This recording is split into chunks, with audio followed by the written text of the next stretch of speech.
السلام علیکم ویورز۔ سونو محبت کی آزمائش میں شاید سب سے بے بس لمحہ وہ ہوتا ہے جب کسی کا تصور آپ کے ذہن میں لگاتار گھومتا رہتا ہے۔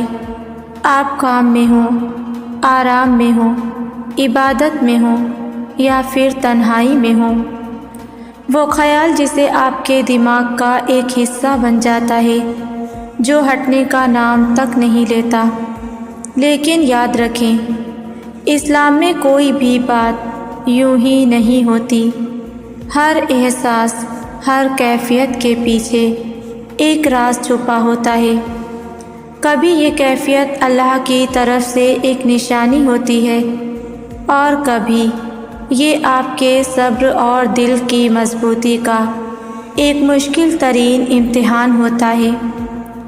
تو سنو، اللہ قرآن میں فرماتا ہے، کیا یہ لوگ زمین میں چلتے پھرتے نہیں ہیں جو ان کے دل سمجھ سکیں اور کان سن سکیں؟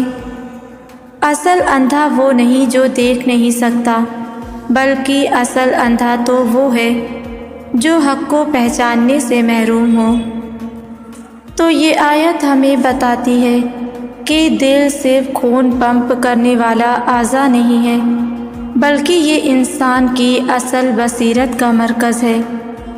اگر کبھی دل بیدار ہو تو ان نشانیوں کو پہچان لیتا ہے، اور اگر دل اندھا ہو جائے تو سب کچھ دیکھنے کے باوجود بھی حقیقت نظر نہیں آتی۔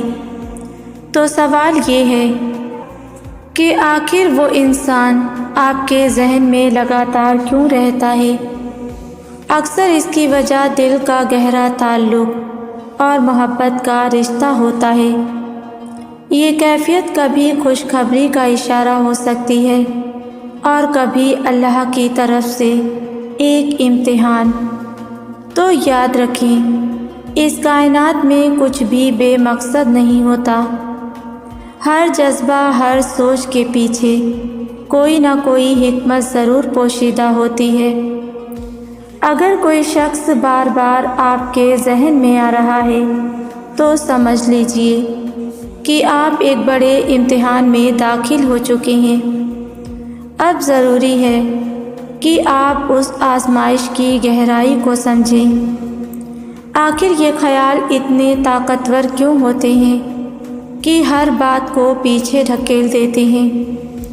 جب اس طرح کی آزمائش شروع ہوتی ہے تو اس انسان کا تصور دل و دماغ پر ایسا چھا جاتا ہے کہ عبادت میں دل نہیں لگتا، اللہ کی یاد ہی کمزور ہونے لگتی ہے، اور اس جدائی کی تڑپ دل کو دیمک کی طرح اندر سے کھا جاتی ہے۔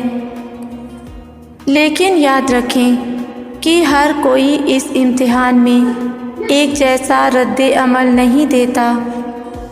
کچھ لوگ تو اس کی کیفیت میں آ کر اللہ سے اور دور ہو جاتے ہیں، جبکہ کچھ لوگ اسی کو ایک موقع بنا کر پہلے سے بھی زیادہ اللہ کے قریب ہو جاتے ہیں اور پھر اپنی عبادت میں اضافہ کر لیتے ہیں۔ اب آپ ان دونوں راستوں کا فرق پہچان کر خود اندازہ لگا سکتے ہیں کہ آپ کے دل میں لگاتار رہنے والا یہ خیال، یہ شخص آپ کے لیے خیر کا ذریعہ ہے یا پھر شر کا فتنہ۔ اور ذرا یہ بھی سوچیں کہ آخر آپ اس آزمائش میں کیوں ڈالے گئے؟ کبھی کبھی ایسا ہوتا ہے، جو چیز آپ چاہتے ہیں اسے پانے کے لیے آپ کو دوسروں کے مقابلے میں کئی زیادہ صبر اور محنت کرنی پڑتی ہے۔ یہ اس لیے نہیں کہ اللہ آپ کو سزا دینا چاہتا ہے، بلکہ اس لیے ہے کہ جب اللہ کسی بڑے انعام سے نوازنے کا ارادہ کرتا ہے تو پہلے آپ کو اس چیز کے لیے تیار کرتا ہے وہ رب، پھر آہستہ آہستہ حالات کو بہتر بناتا ہے، تاکہ جب وہ شخص آپ کے نصیب میں آئے تو وہ آپ کے لیے رحمت بنے، نہ کہ زحمت۔ تو یاد رکھیں، اللہ کے یہاں کچھ بھی بے مقصد نہیں ہوتا۔ ہر کیفیت، ہر تاخیر، ہر آزمائش کے پیچھے ایک خاص حکمت چھپی ہوتی ہے، اور آپ کے معاملے میں وہ حکمت کیا ہے یہ تو وقت کے ساتھ ہی کھلے گا۔ تو تب تک بس اپنے دل کو سکون دیں کہ سب کچھ اللہ کے ہاتھ میں ہے، اور وہ رب آپ کے معاملات کی نگرانی کر رہا ہے، اور اس رب سے بہتر کوئی کر بھی نہیں سکتا۔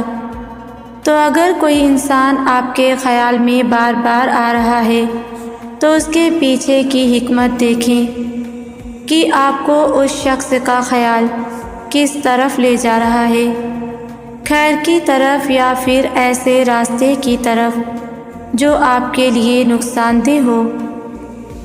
تو پھر آخر میں یہی کہوں گی، اگر وہ شخص واقعی آپ کی زندگی کا حصہ ہے اور اس کا وجود دنیا اور آخرت کے لیے آپ کے حق میں بہتر ہے، تو اللہ خود ہی آپ کو اس سمت لے جائے گا، اور اس رب کا ہر فیصلہ تمہارے حق میں بہتر ہوگا انشاءاللہ۔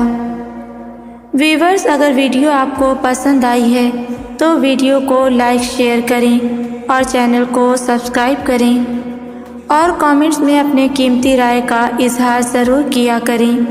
جزاک اللہ۔